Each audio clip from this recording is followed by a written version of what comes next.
Well, they taken my gun, and they got several other guns out of the sheriff's office and forced us into the car. And we started east of Longview. Did you think they really meant business?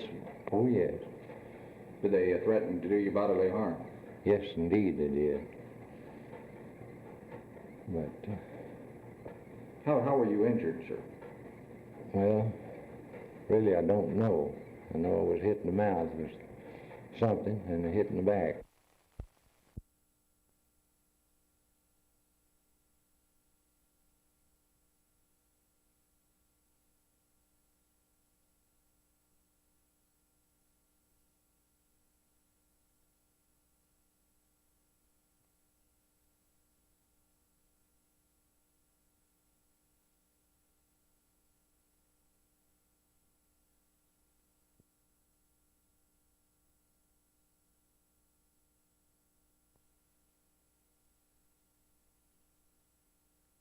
We had been there around 2.5, 3 hours.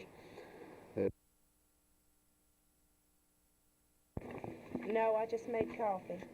They say anything about shooting or what?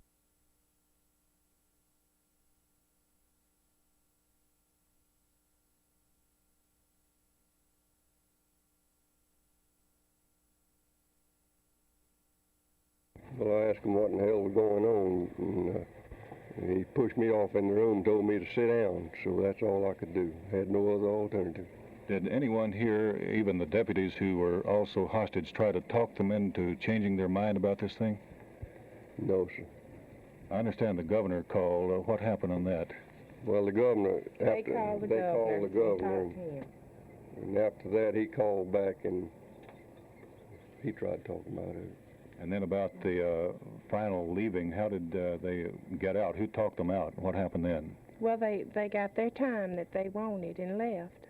I told them that we would let them leave. I want them to leave at 1 o'clock. At that time, they said they would only take one deputy because the other deputy was injured. And they would pull out at 1, and I assured them that we would not bother them, and I would also, from orders from the governor, he would pull the state police off. I would ask all the state agency, the sheriff's departments and the other parishes that they go through to pull off and let them go, and we would give them 3 hours to get on out of the country and release the deputy, and they assured me that the deputy would be released if we would do this, and but if they didn't, they would kill him.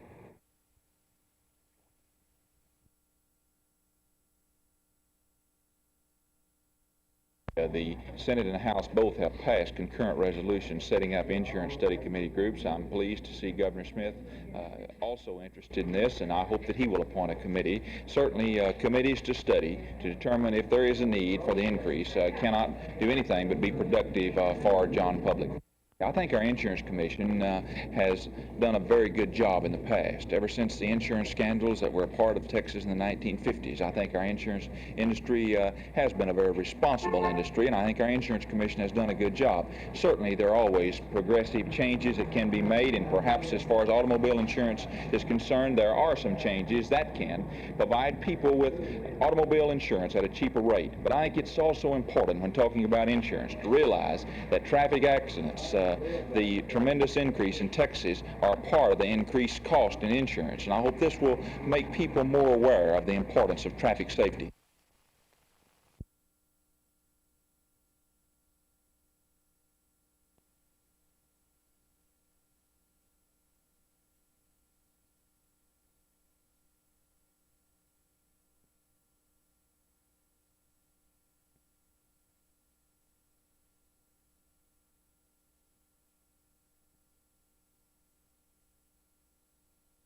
Well, it's very exciting so far, and I haven't experienced it very long yet, but I know it's going to be a real great year. What have you done so far? Well, I got a few hours sleep last night, and I stayed up for a long time before I was able to go to sleep, though, and then we talked about the contract a little bit. That's all I've done so far. I had breakfast, too. Can you describe last night for us? Oh, it was just great. I didn't know until the very last minute, and I think the suspense adds so much. And the television camera and everything being so well-timed and everything, it was really a very well-planned program, I think. It had to be. What did you feel like, personally? Well, I thought I'd be more nervous than I was, but I was kind of nervous, and the television made me a little bit nervous, more nervous than in the preliminaries. What about Atlantic City? What are you looking for there? Oh, well, I just hope to do my very best in Atlantic City, and I hope to bring back the Miss America title for Texas. Is that your plan? That is my plan.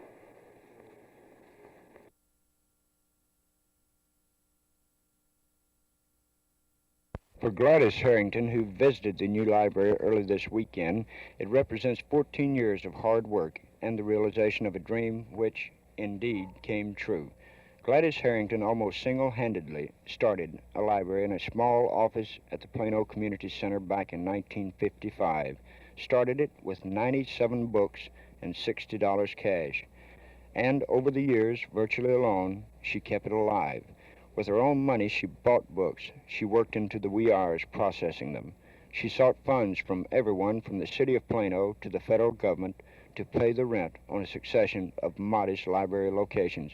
I asked her about the help she had received. I just depended on the organizations, the service clubs. And so the businessmen helped me through those clubs, if they helped me. The Lions Club gave more moral and physical support than any other group because they were the ones that later took over the community house. And but as I didn't go to businessmen and ask them. What was the response generally, though, from the city as well as the service clubs in Plano? Well, they were interested, but they were busy, and they at the early years, I'm afraid, didn't feel the need of a library for Plano. In 1967, at the urging of Mrs. Harrington, the city of Plano finally included a municipal library in a bond issue. It passed. Today, the people of Plano turned out to dedicate their new library.